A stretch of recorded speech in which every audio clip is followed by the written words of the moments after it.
Here are 10 things you might want to know before you purchase a solar system.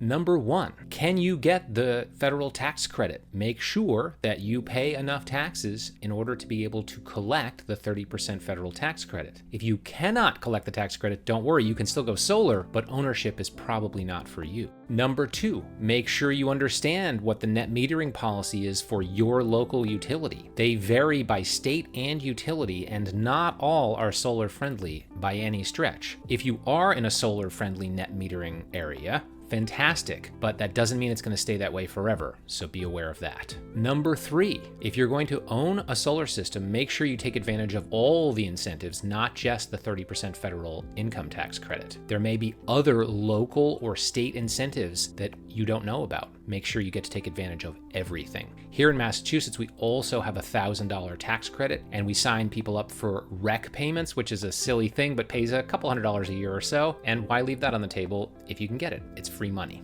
Number 4, when you're talking about getting solar, you're going to get a proposal from a solar sales guy that's going to tell you how much a certain size system is going to produce on your roof. Well, how do you know if that's accurate? And if you decide to go with that company, when in the process are they going to true that up to make sure that it's real? Or are they going to? These are very important questions to ask of your solar company, your potential solar company. So the number 1 thing that I would recommend for going solar with ownership is to pick a company that you really think is going to do great work and that you believe is going to take care of you and the system over the long haul. Because after owning solar for 8 years, I really know that the most important thing is having a company that's going to come out and actually fix stuff. I've just heard too many horror stories of people not being able to get their systems fixed. Number 6, this is maybe the most important one. If you own your own solar system, you should definitely be monitoring it yourself. You don't have to do it every day, but every week or two, you should pop open the app and take a look, because every problem that I've had with my system in the first 8 years, I caught. They didn't catch it. So it's easy to do, but can save you a lot of hassle and money. Number 7, and this gets back to picking a good company that's going to give you good information, because you got to make sure that the numbers work before you own solar. Got to make sure you can get the tax credit. Got to make sure that what system they're putting up and the price you're going to pay for it is going to pay itself back in the time frame that you are looking for. So just make sure the numbers add up.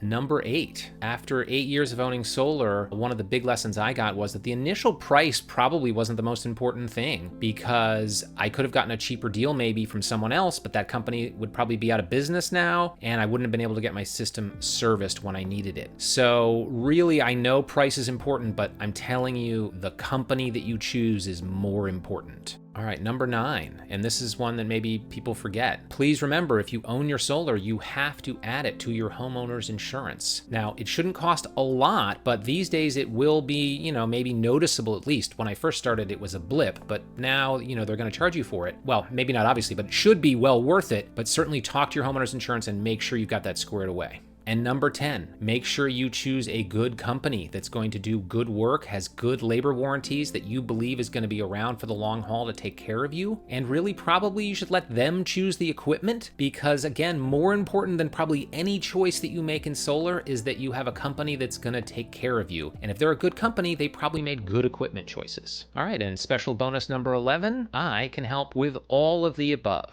If you're interested in looking at solar, but you don't know if you qualify, just click the link in the description below, fill out the 30-second survey, and if you qualify, I'll be in touch to give you a free solar survey.